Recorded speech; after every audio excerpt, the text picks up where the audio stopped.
At only 22 years old, Caitlin Clark has already transformed the entire landscape of women's basketball. She quickly became one of the most electrifying players in the league, leading in fast break scoring and consistently hitting deep three-pointers that leave crowds stunned. During her college career, Clark shattered countless records, most notably becoming the all-time leading scorer in the history of both men's and women's college basketball.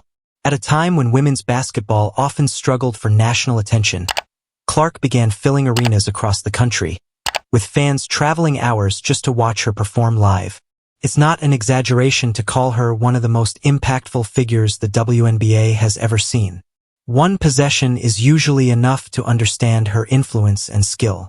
Despite this overwhelming popularity, WNBA legend Diana Taurasi, often regarded as one of the greatest players of all time, appeared to show signs of tension toward Clark, making several controversial comments. In one notable moment, Taurasi dismissed comparisons by saying she would choose Paige Bueckers instead. Many viewed these remarks as an attempt to shift attention away from Clark and back toward herself. You were young yourself, and tell me if I'm wrong, weren't you named to the roster as soon as you graduated, right? You were young. Yeah, after I won 3 national championships in a row, I was named. Jeez. So how did you deal with that? I mean, I know Caitlin's on she's got... What made the situation even more disappointing was the fact that Diana Taurasi had once been one of Caitlin Clark's biggest inspirations growing up. Clark openly admitted that Taurasi was among the first women's basketball players she truly admired and looked up to as a young athlete. When Clark entered the WNBA as the unanimous #1 overall pick, many expected Taurasi to welcome her or offer guidance on adjusting to professional basketball. However, that support never came. Clark later mentioned that she never received advice from veterans, something she had hoped for when joining the league she had dreamed about since childhood. Instead of offering encouragement, Taurasi appeared on national television and minimized Clark's abilities, fueling speculation about a growing rivalry between the... I'm taking Paige. Next question. So if you had the #1 pick this year, you would take Paige over Caitlin? Absolutely. Eventually, the long-anticipated matchup between Caitlin Clark and Diana Taurasi was scheduled, creating massive excitement across the basketball world. The game quickly became one of the most talked-about events in women's basketball, with many calling Clark the biggest force the sport had seen in years. Analysts also highlighted the economic impact she was already having, noting how one player had dramatically shifted attention and revenue across the league.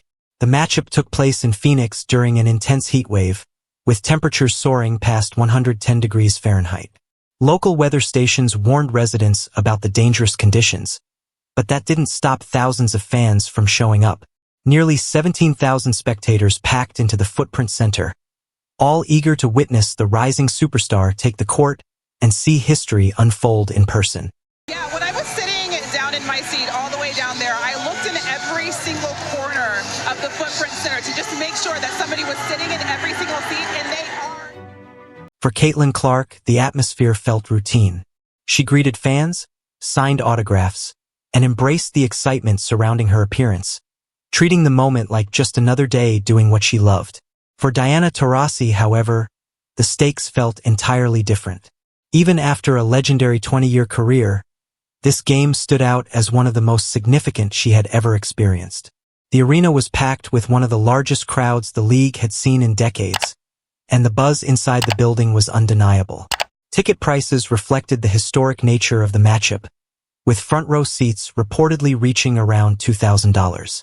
To put that into perspective, even teams like the Minnesota Lynx, one of the Western Conference's most successful franchises, typically sell courtside seats for a fraction of that price. Taurasi clearly understood that something special was unfolding, and she was witnessing a new era taking shape right in front of her. When the game tipped off, Taurasi looked confident and composed. She controlled the early pace, scoring efficiently and distributing the ball with ease.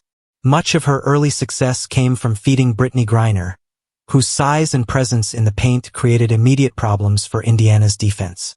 Griner's towering frame made her a dominant force, and Phoenix capitalized on that advantage early. However, as the game progressed, the momentum began to shift.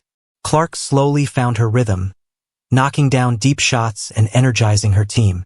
The crowd responded to every move she made, and the intensity inside the arena kept building.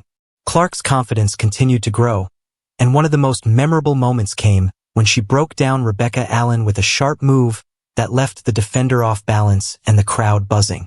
Not long after, Indiana began pushing the pace, with Aaliyah Boston running the floor and finishing at the rim as the Fever started mounting a comeback. The early control Phoenix had established began to fade, and the pressure started to mount on Taurasi and the Mercury.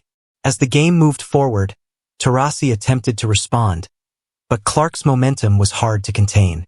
Each big shot from Clark seemed to raise the energy inside the building, and the excitement surrounding her performance became impossible to ignore. Taurasi still delivered a respectable performance, but there were moments where she appeared hesitant to directly challenge Clark. One of the few direct matchups came during a pick-and-roll sequence where Clark appeared to make a clean defensive play, only for a foul to be called. The moment sparked debate and added another layer of tension to an already intense and highly anticipated showdown. Above the break, here's Clark, still trying to find her rhythm, a deep pull, got it! Despite reviewing the play multiple times, it was difficult to identify any clear foul, and it appeared as though the referees were once again making questionable calls against Caitlin Clark. Earlier in the game, officials had also called an offensive foul on Clark that many viewers believed should have been ruled a defensive foul instead. These controversial decisions only fueled ongoing criticism from fans who have frequently questioned WNBA officiating when it comes to Clark. Another reason for disappointment in Diana Taurasi was that, despite her earlier comments about Clark, she rarely took on the challenge of defending her directly. Several times, Taurasi had the opportunity to guard Clark, but instead passed the assignment to a teammate. While it's understandable that a stronger defender might be better suited for the matchup, many expected someone considered the greatest of all time to embrace the challenge rather than avoid it. Throughout the game, Taurasi seemed reluctant to engage Clark in one-on-one situations, which only added to the narrative building around their matchup. Comparisons were even made to legends like Michael Jordan, who never hesitated to compete directly against rising stars such as Kobe Bryant, even later in his career. Whether it was the pressure of the crowd or simply a strategic decision, Taurasi's approach left some viewers feeling underwhelmed. Meanwhile, Clark continued to elevate her performance. After Taurasi missed a three-pointer, Clark quickly pushed the ball up the court and drilled a deep shot from the logo, energizing the crowd. On the very next possession, she anticipated a pass, created a turnover, and delivered a perfectly timed assist to a teammate, showcasing her all-around impact. As the game progressed, the momentum shifted further in Indiana's favor. At one point, the Phoenix Mercury held a comfortable lead, but Clark led a determined comeback that changed the course of the game. Her composure stood out in crucial moments, particularly at the free throw line, where she calmly converted key opportunities. In contrast, Taurasi struggled to capitalize on similar chances, missing an important free throw late in the game.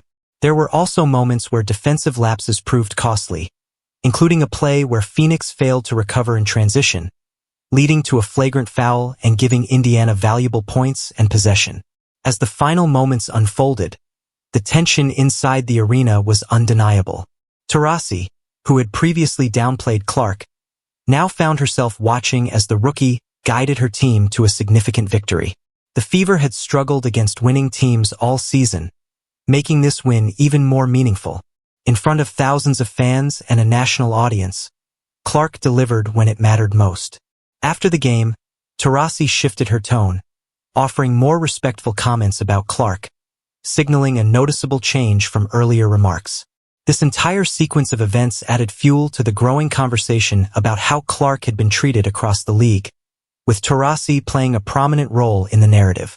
The situation sparked widespread debate among fans and analysts alike, raising questions about competition, respect, and the impact Clark was already having on the WNBA.